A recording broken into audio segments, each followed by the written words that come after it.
Welcome to Big Blend Radio with your hosts, Lisa and Nancy, editors of BigBlendMagazine.com.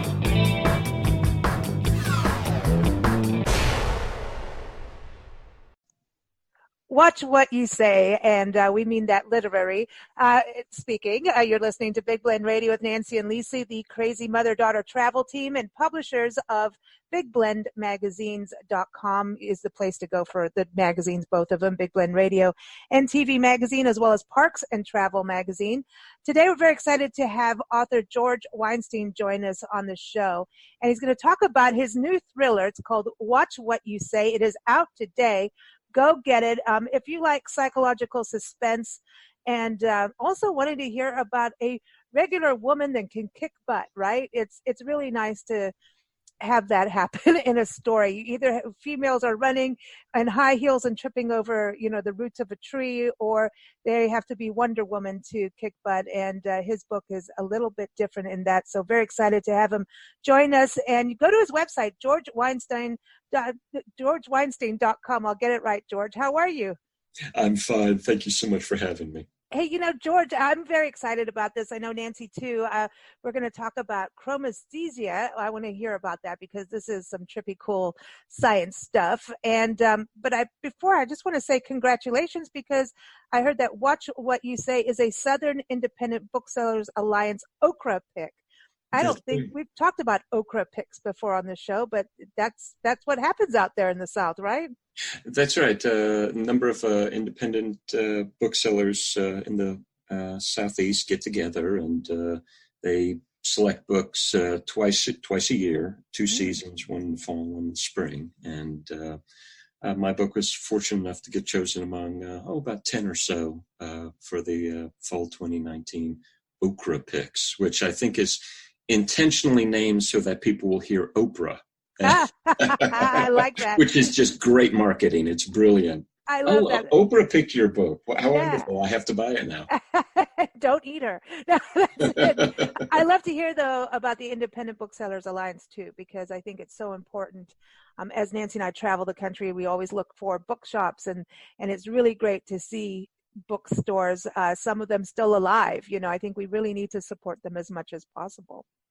Absolutely, and they're really thriving in some communities. I think the stores that do well are those that really understand their customers and take an interest in what their customers' interests are, so that they do a lot of hand selling. Hey, you like that last thriller? Here's a new one you're going to love by an author you've never heard of. Now this Watch What You Say. That's what I was saying. It's literary speaking. I was like, I've got my own new word here.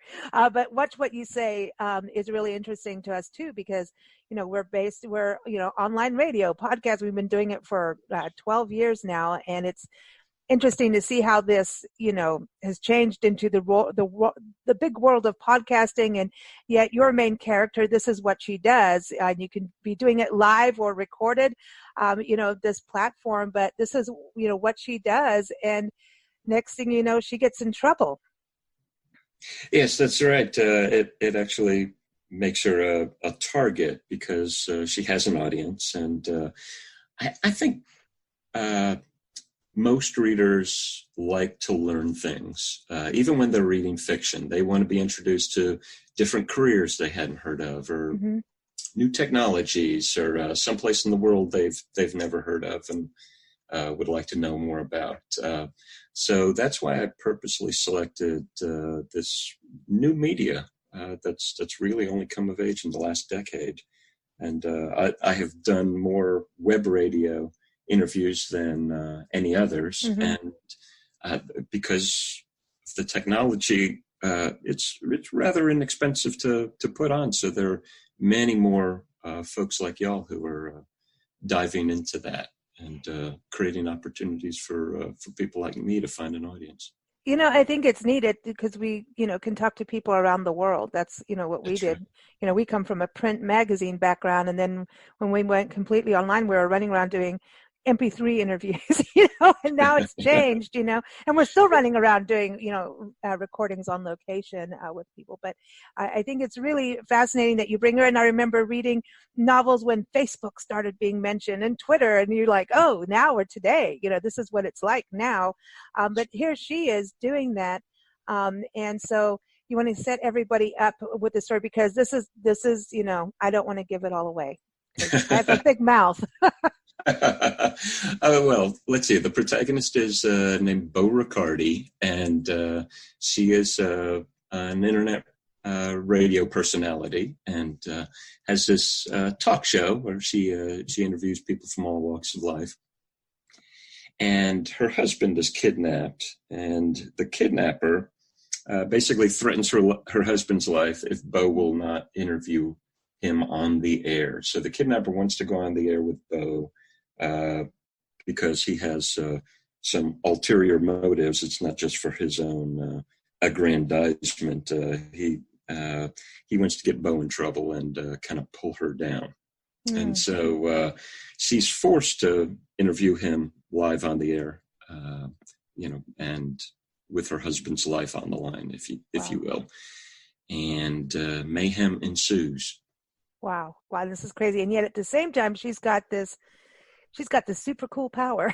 So this is her super, so she's like a regular lady, but that's what I was saying at the beginning, is to have just, here's a regular woman going through something, but, the stories, it's true. We're always having to run in high heel shoes, and we're not all running around in high heel shoes, I certainly am not. I'm hiking in a park, so I have hiking boots. You know what I mean? So I love this, how you've developed her character, but she does have this super cool thing of being able to basically read people through color, if I'm saying that right. Yeah, that's right.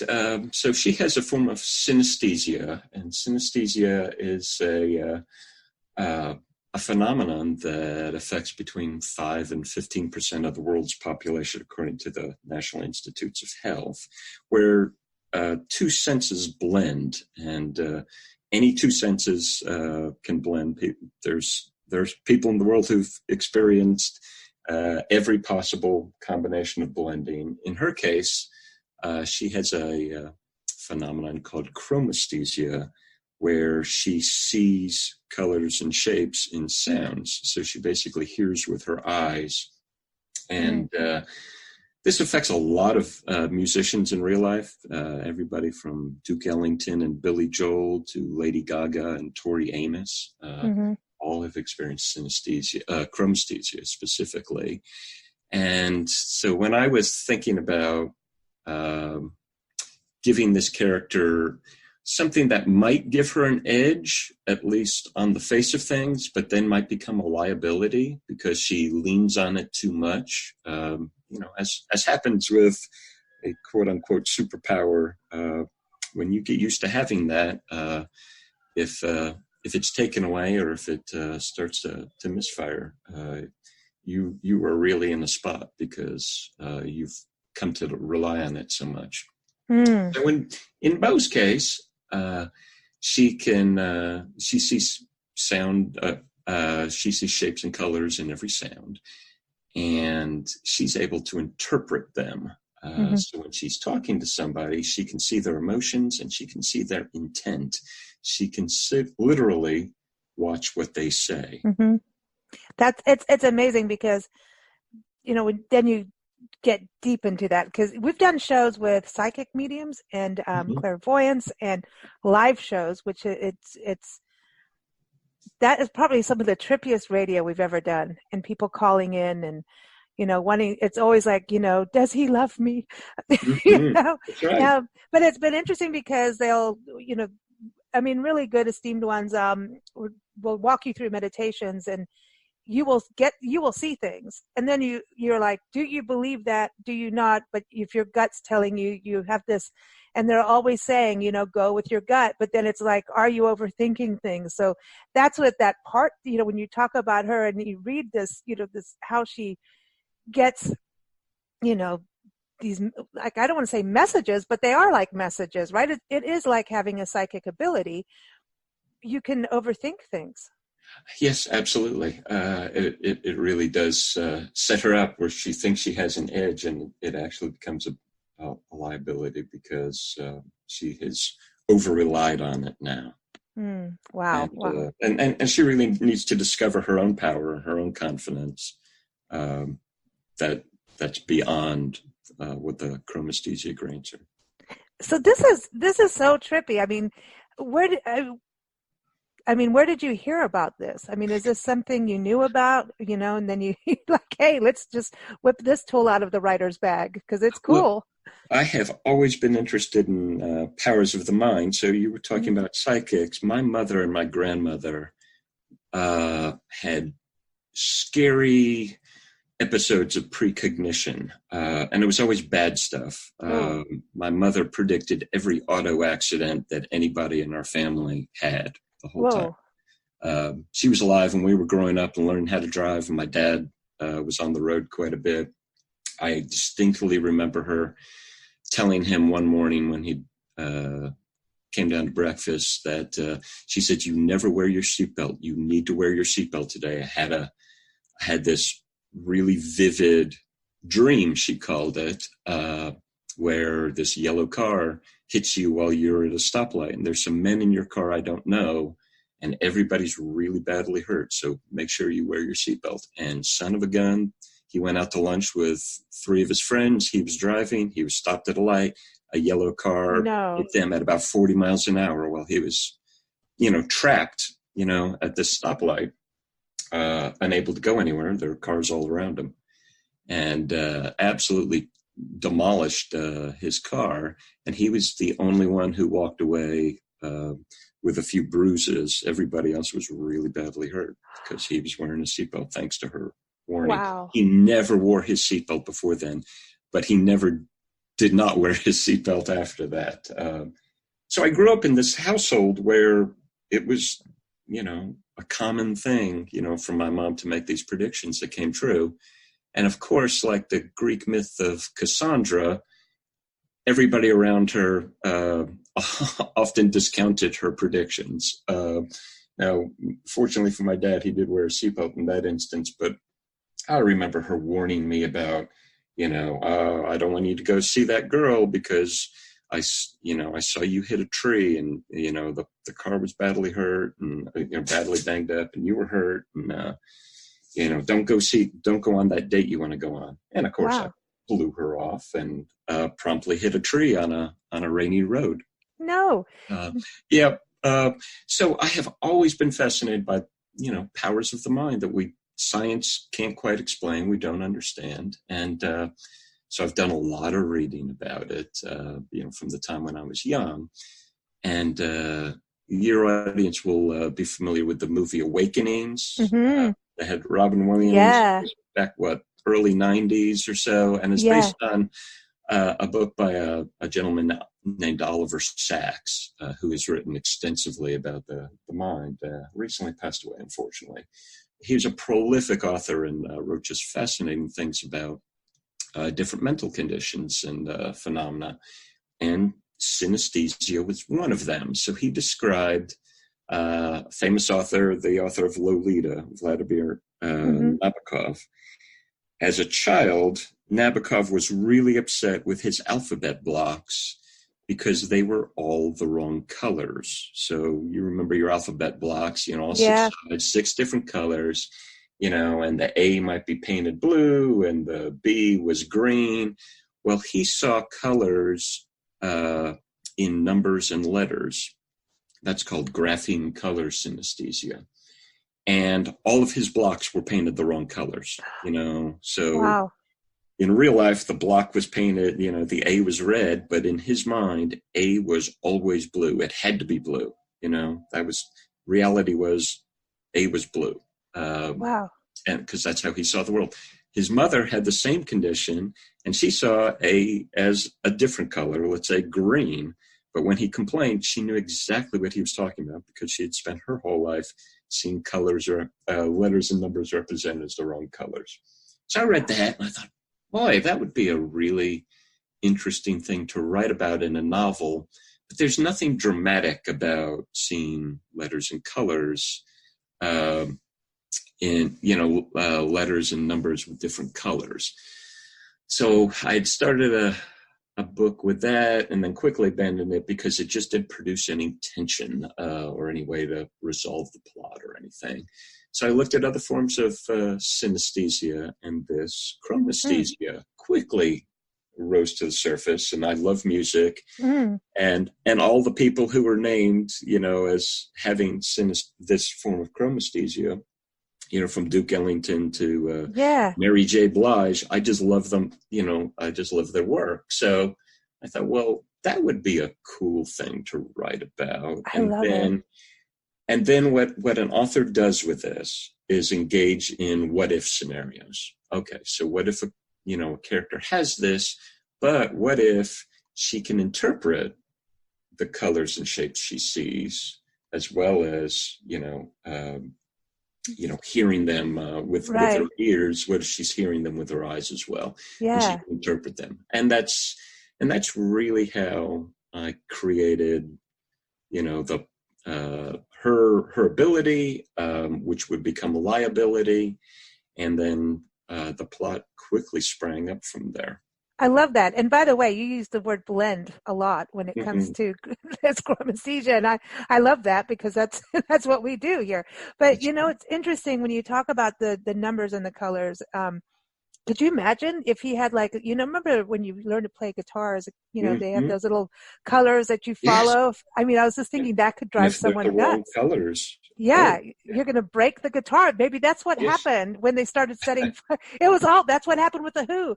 But, Lucas Nelson, Willie Nelson's son, Lucas Nelson and the Promise of the Real Band, really doing some top-notch work. And he was on our show a few years back with his album, and he was one of our favorite songs. They recorded the album in San Francisco. And I encourage you to look up this song because we had this whole conversation. The song is called Ugly Color. And the line is, today was an ugly color. Mm-hmm. And so I was like, well, where did you get that? Because who thinks of ugly color? Maybe baby poo or something. Sorry. But you know what I mean? There's those kind of colors. But, you think about that when you paint your wall or whatever. So we're like, well, who thinks what's ugly color? And he said there was a homeless man. He was out walking in San Francisco, and he was just like in a rage, with his hands up in the air going, ugly color, ugly color. So it ended up a song. So you can check it out since you like music. It's a very synesthetic song title. Yeah, I thought who comes up with that? So yeah, I love this whole part of color. I know that as a singer and a songwriter, I do see that when I listen to music, I do see different. It's not even like sound waves, but it is sound waves. And I think that is really fascinating because certain sounds, go up and down. Certain sounds to me are very round, and so it's fascinating. I didn't even think this way, other than I didn't even know it existed until getting into your book. So this is fascinating.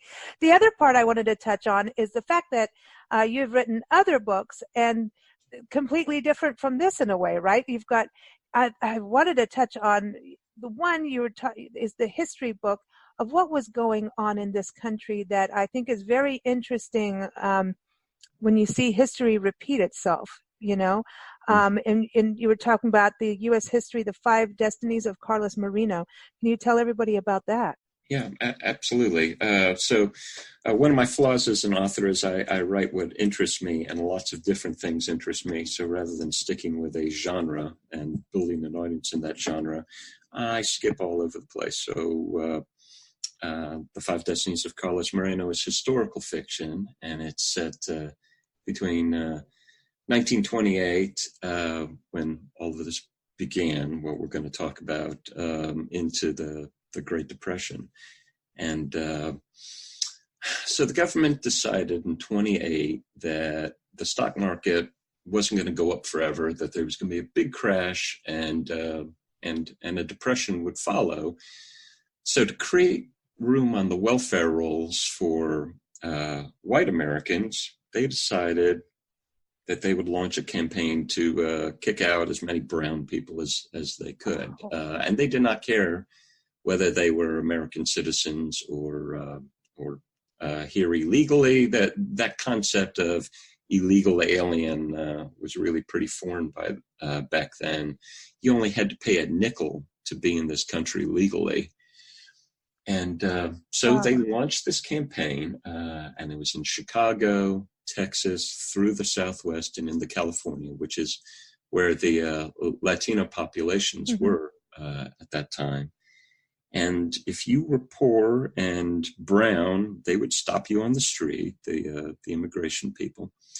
And the immigration agent would ask you to prove that you were a citizen.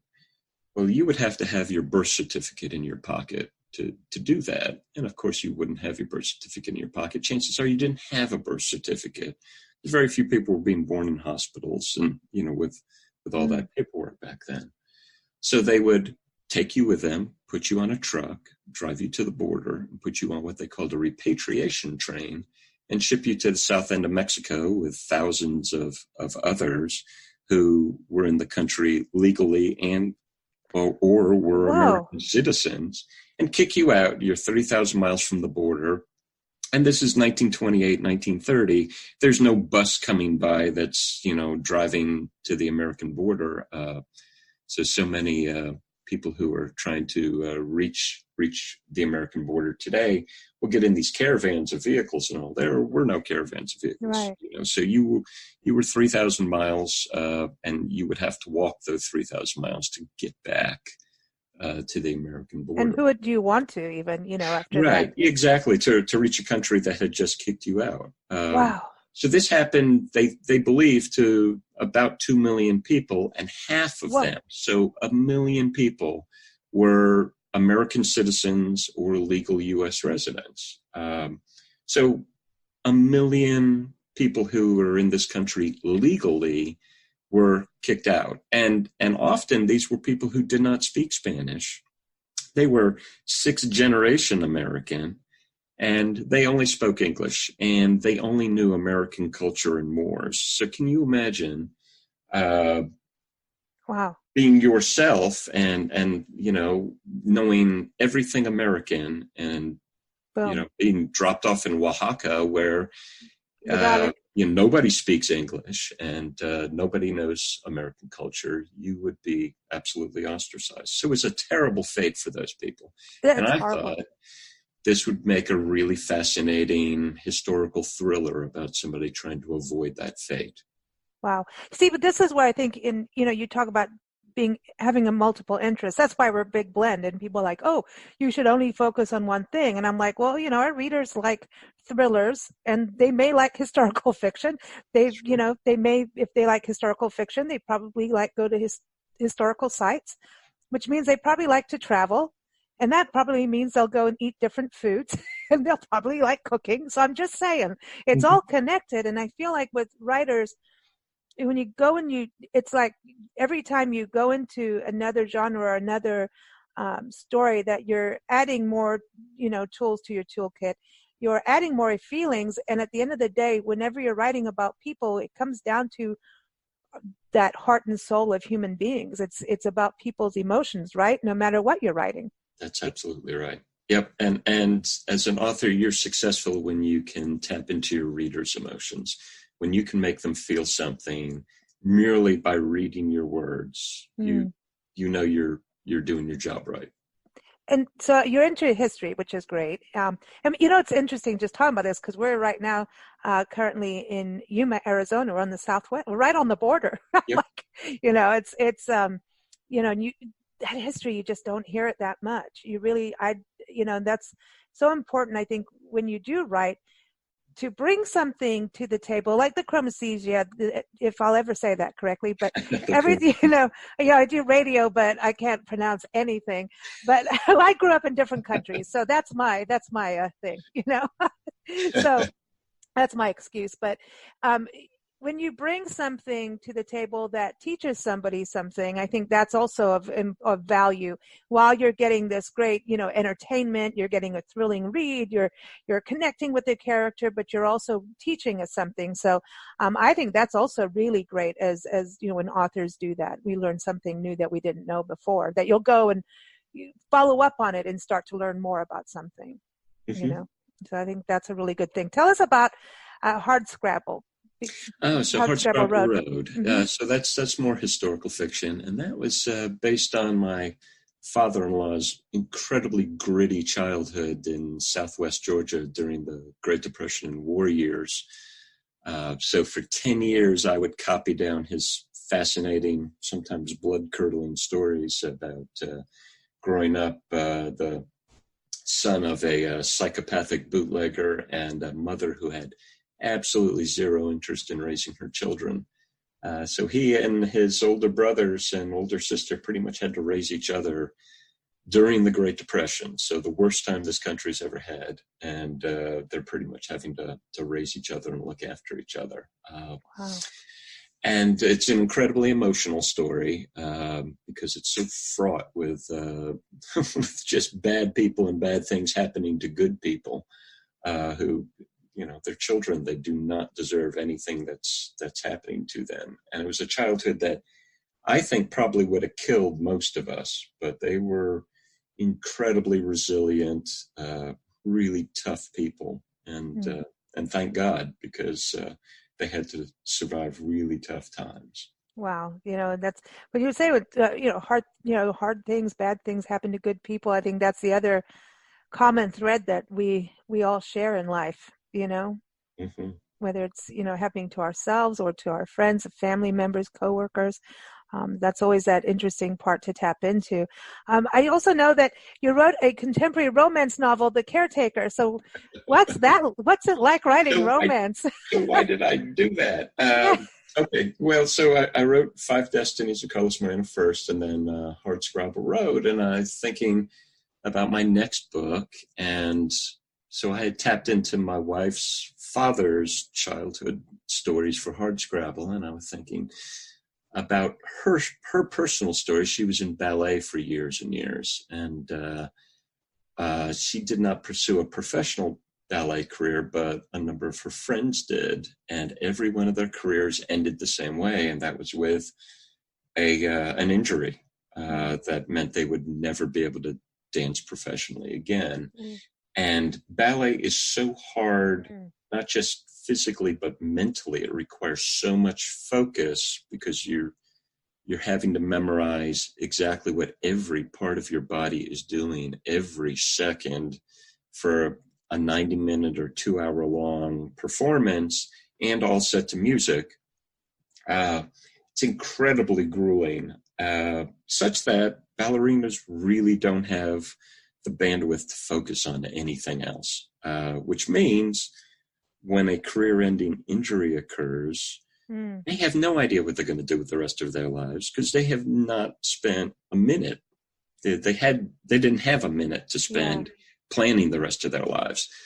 So I thought when she would tell me these stories that would be a really good backstory for a ballet dancer who's at the top of her game.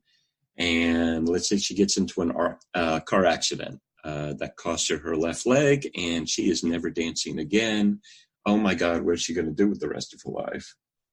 And here's the what if scenarios that a writer engages in. And what if she was in the car because her husband asked her to run an errand for him. And so the only reason her career has ended and she's lost her left leg below the knee is because he asked her to go out and run an errand. And what would that do to him? What would that guilt do to somebody who already had a past of extreme guilt? And that's one of the big reveals in the book is what has motivated him to make sure nothing ever bad ever happens to her again because of the extreme guilt that he feels. Man. So you just do a lot of tapping, don't you? Tap, make you feel this. Let's go there. Yes. Like the what ifs, you're like, you're kind of relentless. Well, that's what will engage a reader.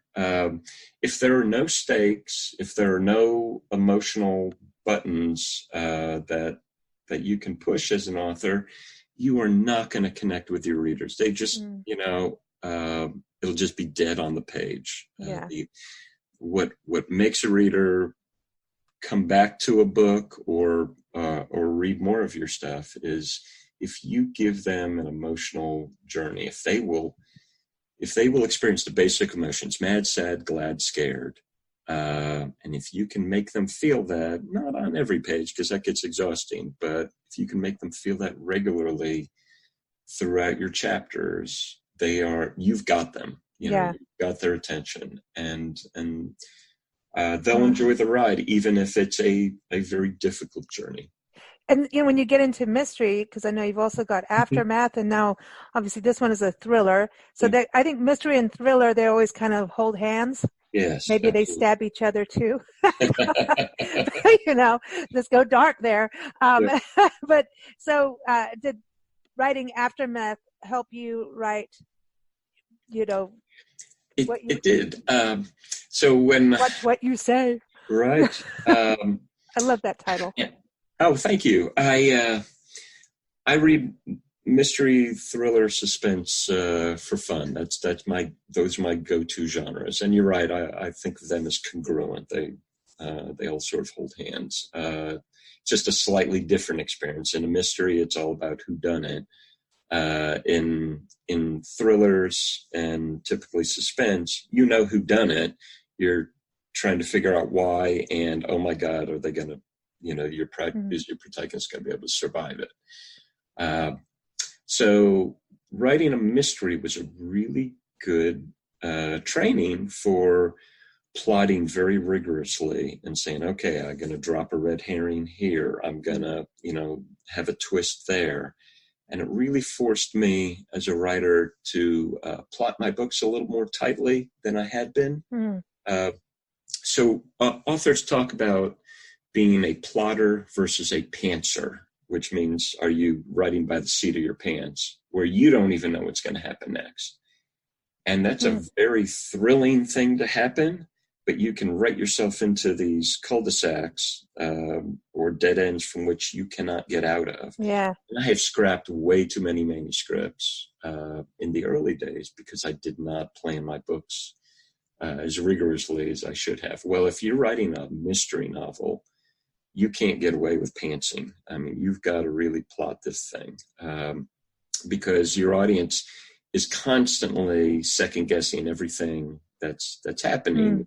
The real mystery fans are trying to figure out who done it way ahead of the character because they want that bit of satisfaction that they guessed it before the detective did or before the amateur sleuth did. And it's almost like a nanny to the author. If they get it before you, they're going to call you up and say, dude, I so it's almost like this game. That's right. Oh yeah. You totally telegraphed that. I knew by page 43 who did it. Yeah. Yeah. That's that whole thing, that chase. And so I feel like it still goes back to our early caveman days of, the hunter and the gatherer. That's right.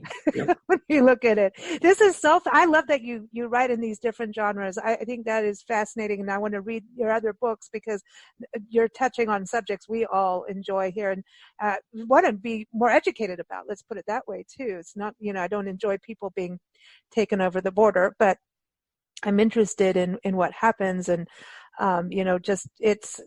you've got a really good catalog here. What's next for you?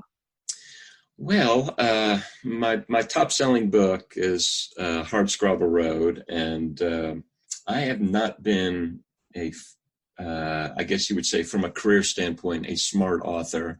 A smart author would have looked at the sales for Hardscrabble Road and say, that's going to be my world. I'm just going to write sequels to Hardscrabble Road because because it's such an emotional journey. People have really taken to it. I've done probably 60 or more book club talks on it. It's my book club favorite. It's everybody's go-to. I I call it my gateway drug. So lots of people start with Hardscrabble and then move on to my other books from there. So I finally wised up and thought, I ought to write a sequel to Hardscrabble Road. Cool. So that's what I'm doing now, is picking up almost literally right where the last book left off, where the first book left off. I pick up the story and introduce new complications and new terrible things. And more of this book is fabricated than Hardscrabble. I often say about Hardscrabble Road that about 80% of it is true. All the bad stuff is true. I had to make up 20% of the good stuff so people would endure it. So there is humor. There's some nice stuff that happens in Hardscrabble, and I had to make up almost all of that because it was really a wretched childhood. It was like the adult version of a series of unfortunate events. Oh, wow. Wow.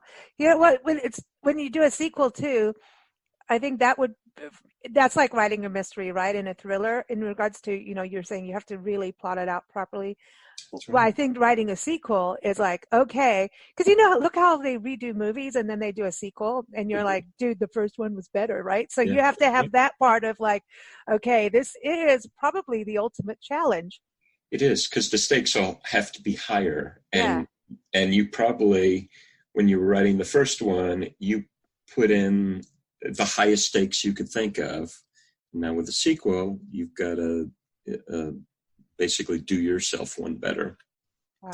So I'm working on the sequel to Hardscrabble Road, and then I thought it might be interesting to blend universes. So I would take Beau Riccardi, the protagonist of Watch What You Say, and pair her up with Janet Wright, who is the protagonist of the mystery Aftermath we just talked about, because they're both in Georgia.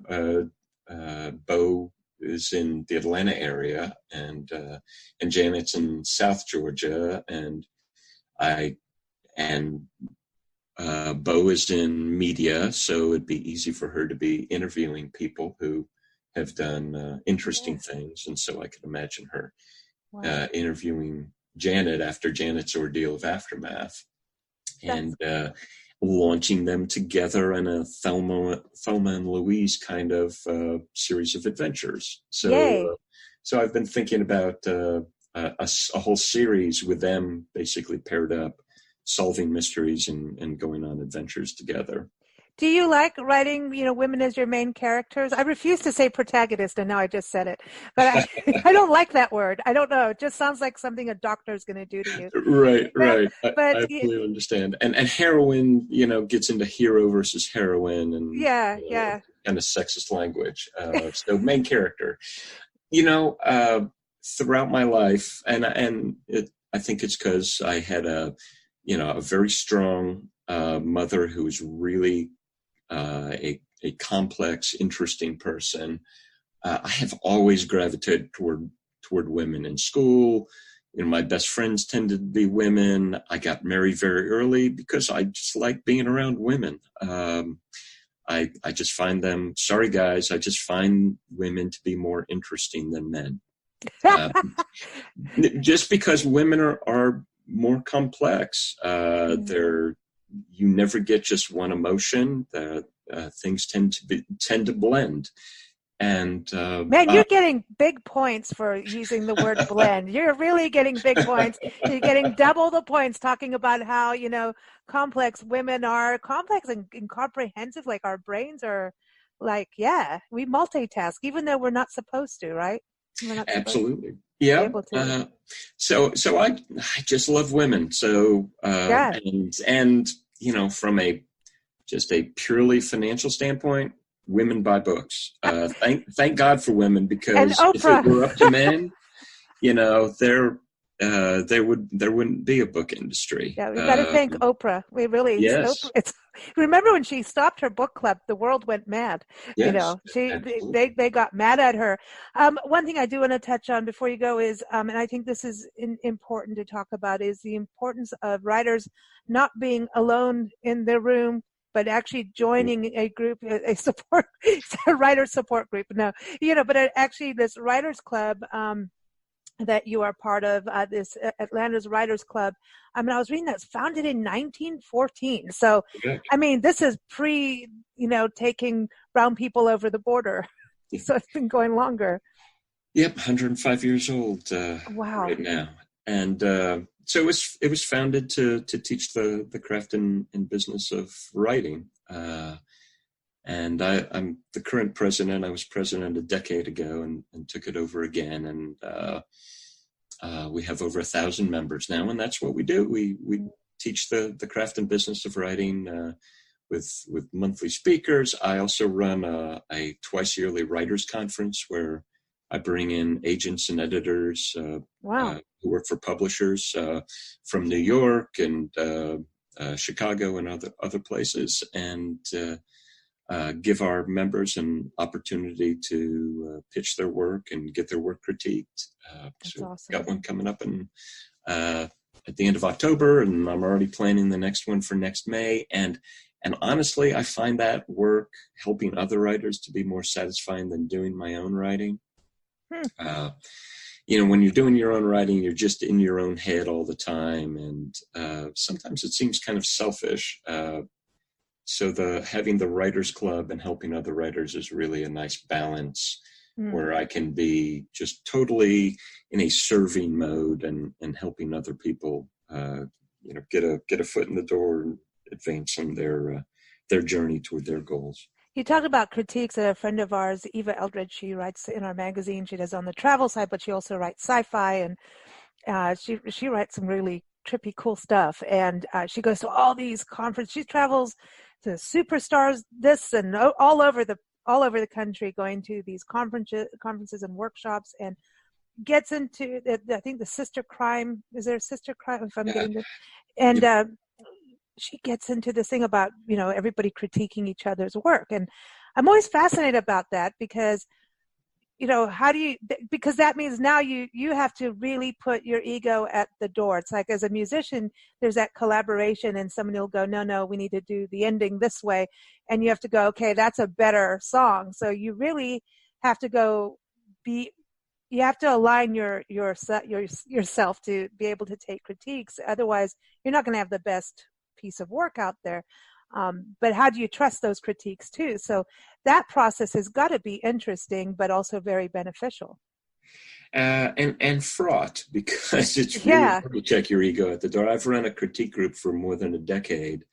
And the people who thrive in it are those who manage to internalize the idea that when their colleagues are offering suggestions, they're not critiquing them, they're critiquing the writing. And it's very, very hard for a lot of people to acknowledge that and not take it personally.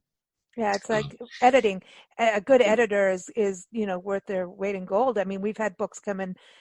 I mean, I remember when self-publishing first came out, people just thought, oh, my mother read it. And you throw it across the room, because editing is more than punctuation.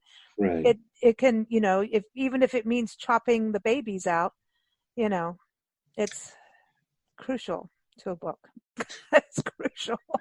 But thank you so much. What a good conversation. I'd love to hear. It's always great to hear, how writers formulate things and hone their craft, and you certainly have. And very excited. I'm going to have to read Hardscrabble Road now. I'm going to have to read them all. That's, sad life we have here. Sad life. Everyone, again, it's Author-George-Weinstein.com is the website to go to. And the book is Watch What You Say. It is out today. So go get it. Of course, Amazon, Barnes & Noble, all those places.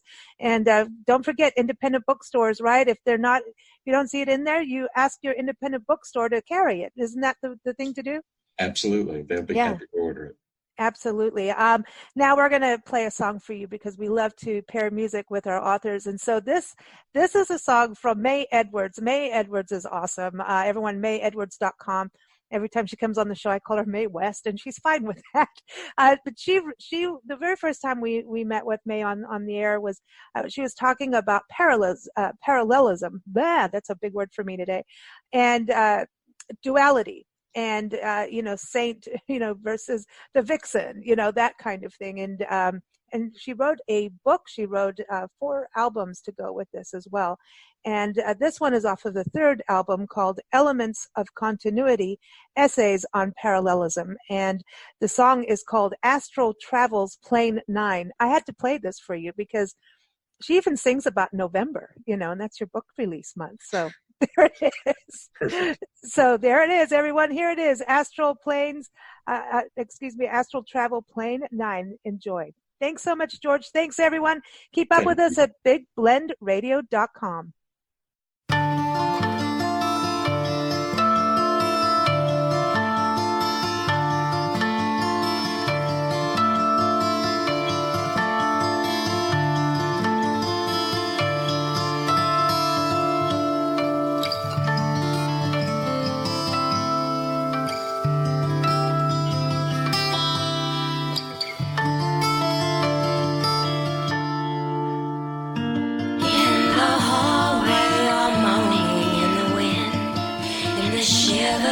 Shudder as November sets in. The heartbeat in your ears becomes the pounding on the door. Hear me, I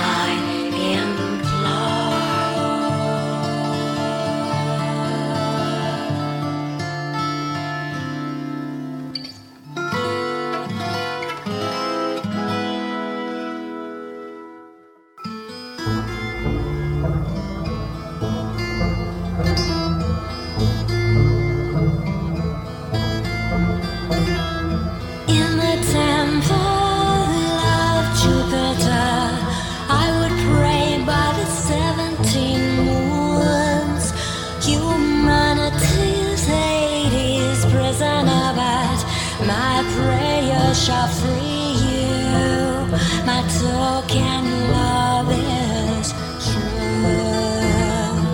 On the beaches of the Orient, by the mystical ocean roar, I would master self-discipline and the balance of order to live.